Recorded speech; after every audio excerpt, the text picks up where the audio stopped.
It's Carlos and Ben here at Ultimate Fitness Training once again, and today we're doing Ask the Trainer show.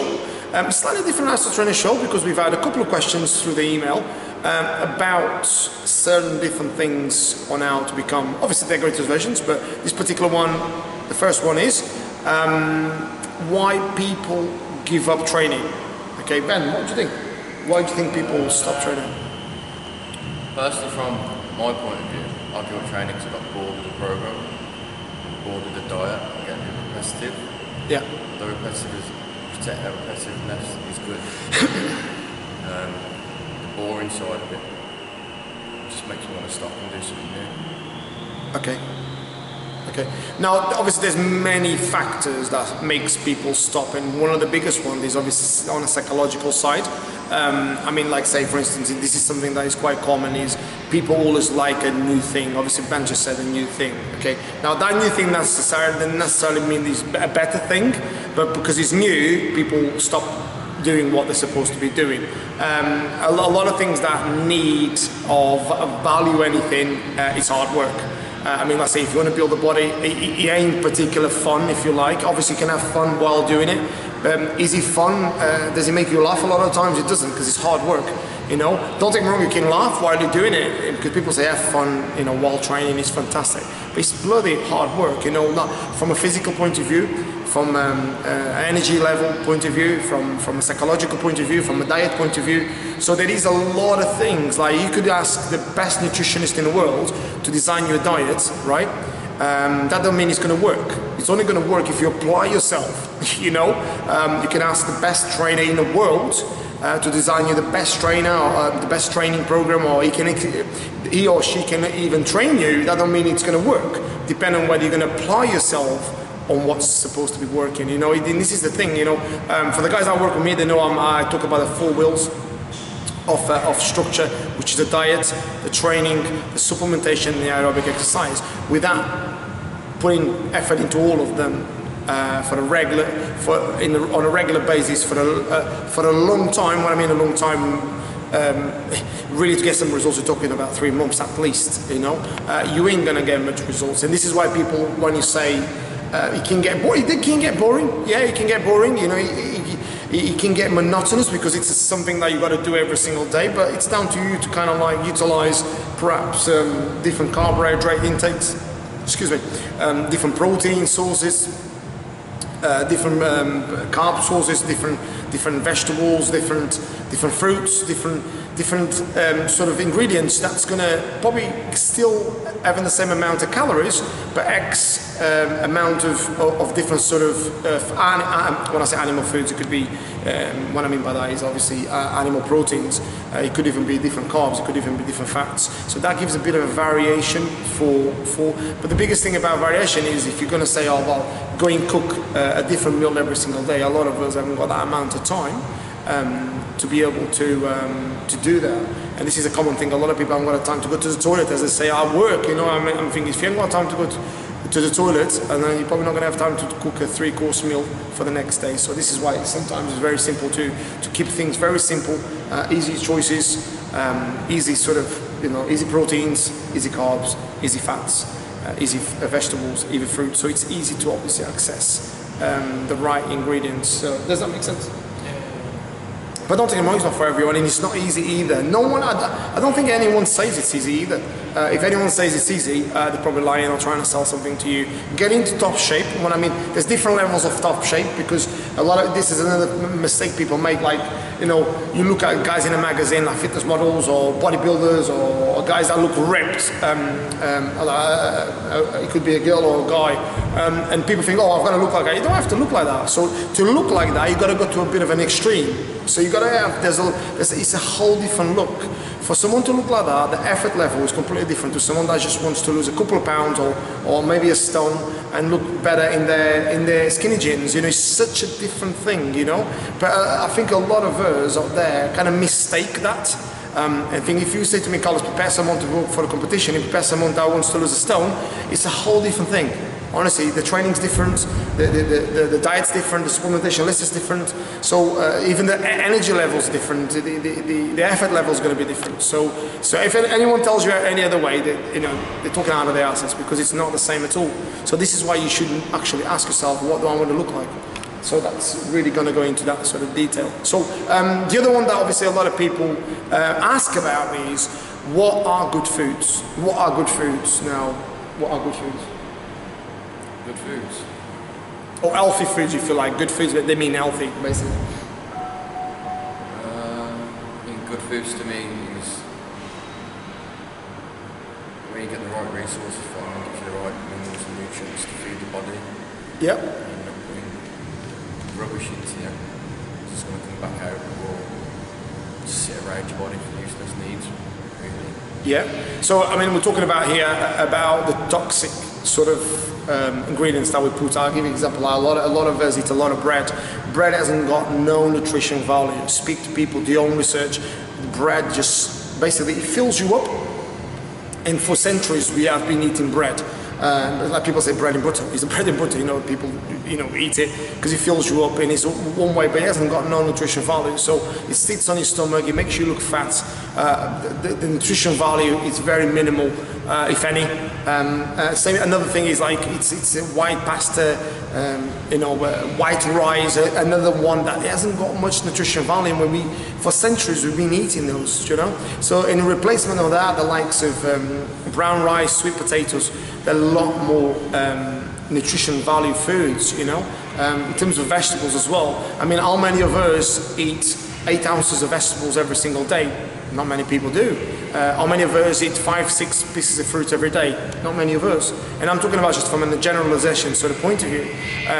Now, foods that are powerful, I'll give you an example. Sorry? Blueberries, yeah. Avocados, kale, watercress, spirulina, those kind of like foods that are absolutely, honestly, packed with antioxidants, packed with good multivitamin minerals that are going to make you not just look better, because this is not like a model show or you need to look this amazing body. It's about being healthy as well, because if you are healthier, you become fitter in itself, and if you feel better in yourself as well. Now, if you never ate healthy, you probably don't know what I'm talking about, because you probably never felt healthy anyway. And this is the thing, and this might seem quite rude me saying this, because it's true. And I'll give you an example. I went from eating a lot of meat, and for a long time I didn't feel quite right, although I was fitter and I was training. I didn't feel quite right. And then once I minimized my meat sort of proteins coming from an animal food, and I went more like vegetarian, and then eventually became a vegan. I'm not a vegan now, I'm going to be honest with you, for the reason being is because I'm bulking up, but I don't eat that much meat anyway. But I've got to say, but since I minimized my sort of, if you like, my animal protein sources, I felt completely different. Obviously, if you had told me this, say 4 years ago, I'd say, oh, shut the hell up, let me get on with my meat, I'm quite happy. But then once I changed it, I read so much about it, I've done my own research, I felt amazing. You know, and this is the difference between people that just read on a magazine and then they talk about it, rather than people that read on a magazine or do their own research and then go and do it. That's why I never criticize if I've never done it, I don't know. So this is why when I changed and became vegan, I've got to say I felt like 100% better, 100% better. And what you might ask me, what do you mean 100% better? I mean, from the way I felt from the inside, my digestion system was better. I'll give you an example, like for instance, loads of people pass a lot of wind. I'm not saying I passed a lot of wind before, but say for instance, I didn't pass any wind. You know, my digestion was good. I didn't burp at all. Now before, I mean, more people probably, I mean, a lot of guys, like say, they take a lot of animal protein, they fart all day long, you know, it's not right. So your body's actually telling, look, mate, you're taking something that's not quite right. Another thing I changed as well was dairy. I changed all my dairy. I didn't eat no bread, I don't have no milk. Obviously you may ask, well, what milk do you have? I have almond milk and coconut milk. Because we are not supposed to drink milk. I mean, I don't know who when I said I don't know, I know who tells you, but I don't know why people say, eat milk, cow's milk. The cow's milk is for the baby cow. It's not for you, you know. I mean, why don't you have gorilla's milk? Why not? You say, oh, it's because gorilla, but same thing. You say it comes from an animal, it's to feed the particular baby animal, not you. You know, and actually eating milk actually gives you loads of problems It gives you, actually eating normal cow's milk actually stops your body own absorption, of calcium to the body. So read about it, do your own research, it's just incredible. That's another one about milk. I mean, I used to have this sort of congestion on my chest, and at one point I thought, I'm not asthmatic, I'm quite fit, you know, I'm reasonably fit, as you guys know, but I kept finding this tightness here, you know. I thought, bloody hell, I'm going to have an heart attack one of these days. It was nothing to do with that, it's to do with the mucus that was building up here to do with milk, because I don't know if you guys know, milk is 30% mucus of the cow, because the cow is so stressed to produce X amount of milk. You know what it is, because the baby's taken away from the mom, so the mom's building all that stress, and you consuming that whether you like it or not. Now look, you guys, I mean, I always say this to the guys, before you even think that's the right thing, just do your own research, have a look at it, and you'll see that this is 100% right, okay? But there is a lot of other things as well that we eat. There's a lot of other foods that are absolutely horrendous. So there you are. Obviously, you've got vegetables that are a lot more important. I know you guys here, please eat your vegetables, but make sure you do. Fruits packed up of antioxidants and multivitamin minerals. Try to resource more proteins that doesn't come from an animal protein. If you do have animal, try to go for more organic, no processed. Obviously carbohydrates, try to go for a source of rice, brown rice, sweet potatoes, instead of, you know, pastas and processed, because pasta is another one, comes from a lot of pastas, they've got a lot of gluten. Same with white rice, terrible for us. Gluten, I mean, obviously I've spoken about gluten before. It glues your intestine together. So gluten, there's a clue in the name. Gluten actually glues your intestine together, so it's really bad. So there you are, that's another question. So the final question is, how can we stick to our goal and actually achieve it quicker? How are we going to do that? As someone that comes to the gym, say they want to stick to the goal and they want to reach it, how can we do that better? Motivation levels, when you hit your targets, inspires you to go further. Yeah. People around you. All comes down to the environment as well. If you're not in training in the right environment. The right environment, yeah.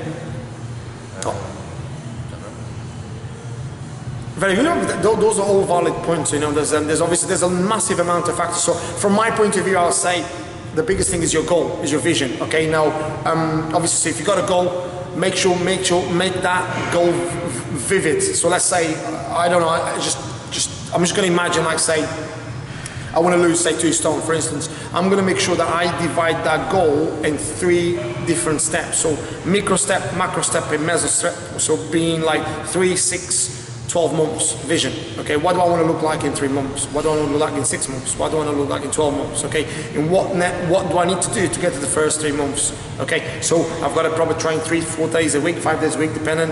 I've got to eat clean. I've got to make sure my sessions count, because this is what a lot of people think. And they come into the sessions and they think, oh, it's really hard.